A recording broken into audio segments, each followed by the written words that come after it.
सिर्फ ओके। वीरेंद्र जी भी हमें इस डिबेट में आ चुके हैं। वीरेंद्र जी, आज एक साथ दो बड़े राजनीतिक धमाके हुए।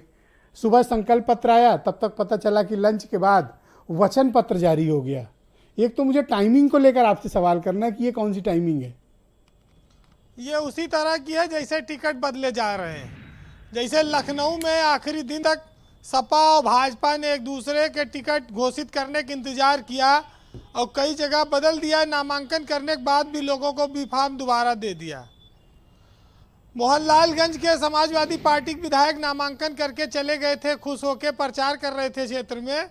तब तक पीछे से वो विधायक है वर्तमान, उनका टिकट कट गया और वहाँ पर सुशीला सरोज प्रत्याशी हो गई। ऐसे बीजेपी में भी हुआ। ये घोषणा पत्र भी इसीलिए है।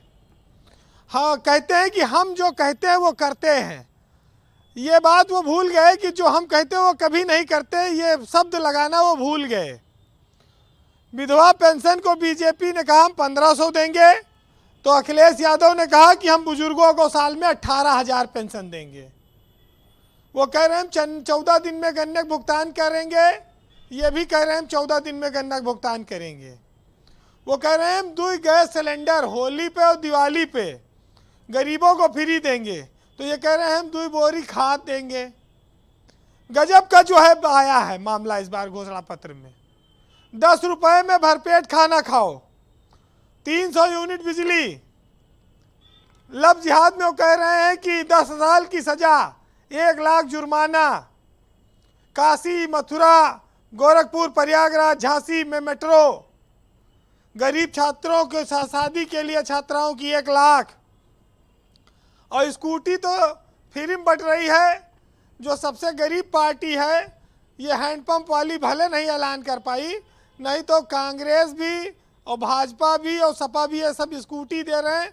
अब की बार स्कूटी बनाने वाली कंपनियों की बड़ी डिमांड रहेगी। शहर के शोरूम पूरा नहीं कर पाएंगे स्कूटी डिमांड। पता नहीं अपने हिंदुस्तान में इतना बनता भी है कि नहीं। लेकिन कहते हैं कि दीवानगी का सितम तो देखो कि धोखा मिलने के बाद भी हम चाहते ही उन्हें ही हैं।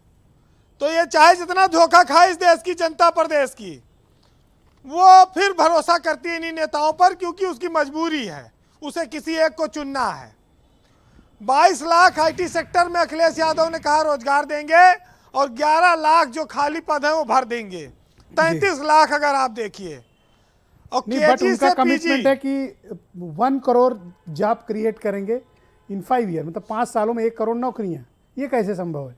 ये वैसे है जैसे मनरेगा में 2 करोड़ रोजगार दिया जा रहा था। ओके, इसको आप वैसे मानिएगा, इससे ऊपर उम्मीद न करिएगा। टेम्पू को ये 3 लीटर पेट्रोल और 6 लीटर सीएनजी देंगे रोज। बाइक वाले को 1 लीटर पेट्रोल रोज देंगे कि महीना में देंगे ये नहीं पता है। सरकार बनने के बाद हो सकता है महीना में बदल जाए। देखिए रोज तो इतना कैसे मिल सकता है ब्रजेश जी? हम लोग उस देश और प्रदेश में हैं जहां पर मेहनत करके स्वाभिमान की रोटी खाने का चलन था। क्या ये राजनीतिक दल नेता हमको क्या हाथ पसारने के लिए मजबूर कर रहे हैं? हमको सुविधा भोगी, हमको भिखमंगा, हमको हर जगह हाथ फैलाओ तब चीजें मिले, इस तरह का उपहार की जरूरत क्या है? जिस प्रदेश में रोजगार सबसे बड़ा इशू हो, महंगाई बहुत बड़ा मुद्दा हो, और वहां पर ये फ्री ले लो, वो फ्री ले लो, सब फ्री ले लो। आपको याद है एक एंटी रोमियो टास्क फोर्स बना था, कुछ पता लगा आपको? कहाँ है वो? कितना रोमियो मजनू पिजड़ा में बंद हुए। आपको याद होगा कि एंटी भूमाफिया टास्क फोर्स था एक। कितने लोगों की जमीन आजाद हुई। जब पूछा मैंने राजस्व परिषद के चेयरमैन से, तो उन्होंने कहा ये हम तुम्हारी जमीन, प्राइवेट लोगों की जमीन मुफ्त कराने के लिए नहीं बना है ये टास्क फोर्स, ये हम अपनी सरकारी जमीन छोड़वाने के लिए टास्क फोर्स बनाए हैं। ये जनता के लिए नहीं था। लेकिन घोषणाएं बहुत सारी ऐसी होती हैं जिनको बाद में आप जुमला कह दीजिए। वादे इसलिए किए जाते हैं जिनको बाद में आप तोड़ दीजिए। आप सोचिए कि हम जिस प्रदेश में रहते हैं वहां पर कितनी सारी चुनौतियां हैं। वहाँ गर्मी में बिजली की चुनौती आती है, कानून व्यवस्था की चुनौती आती है, महिलाओं की इज्जत मान सम्मान की चुनौती आती है, स्कूलों में फीस की चुनौती है, गरीबों के को खाना कैसे मिले, रोजगार कैसे आए, ये सब चुनौतियां हैं। लेकिन भाई बस राजनीतिक रोटी सेकना है, सरकार बनाना है, वादे बड़े बड़े कर दो, चाहे पूरे हो चाहे ना हो। वैसे हमारे साथी बैठे हैं, एक यहाँ पर आपने बात कही थी कांग्रेस की, लेकिन एक छोटी सी किस्सा सुन लीजिए। एक बार चंबल के डकैतों ने एक बहुत बड़ा कवि सम्मेलन कराया और जो कवि आए थे उनको पैसा वैसा दिया और विदा कर दिया, और बाद में उन डाकुओं ने इन कवियों को रास्ते में लूट लिया और खूब मारा पीटा, और जो दिया था वो तो लिया ही लिया, जो इनके पास ठीक था, ये मारपीट गलत थी। नहीं, जो उनके पास जो दिया था वो तो ले ही लिया, और बाद में उनके पास जो घड़ी चेन कपड़ा था वो भी उतरवा लिया। तो कभी बोले अगर यही करना था तो हमको दिए कहें, दिए ही ना होते। तो डाकुओं ने कहा भाई देखो वो हमारा जिम्मेदारी थी, दायित्व था, और ये हमारा प्रोफेशन है जो हमने किया।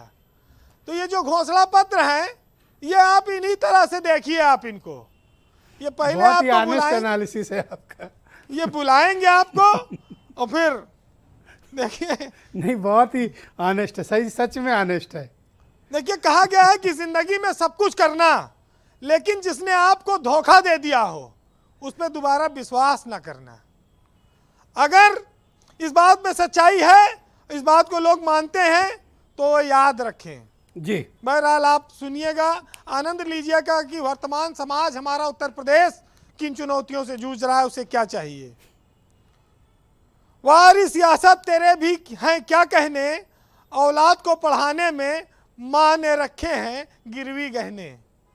और कहीं मजहबी अत्याचार तो कहीं महंगाई की मार, हाथों में डिग्री लेकर देश का युवा घूम रहा बेरोजगार। भर्तियां हर बरस निकाल कर तूने खूब राजस्व कमाया, और फिर बहाली के लिए युवाओं को अदालत के चक्कर लगाया। और शायद खबर नहीं तुझे कि ये बगावत पर अगर उतर जाएंगे, चेहरों पर नकाब के साथ साथ तेरे कपड़े भी उतर जाएंगे। ये तो सच है कि सियासत पूरी तरह से गंदी हो चली है यारों, कसूर इसका नहीं, अपनी आवाम भी अंधी हो चली है। बहुत बहुत शुक्रिया आपका वीरेंद्र जी।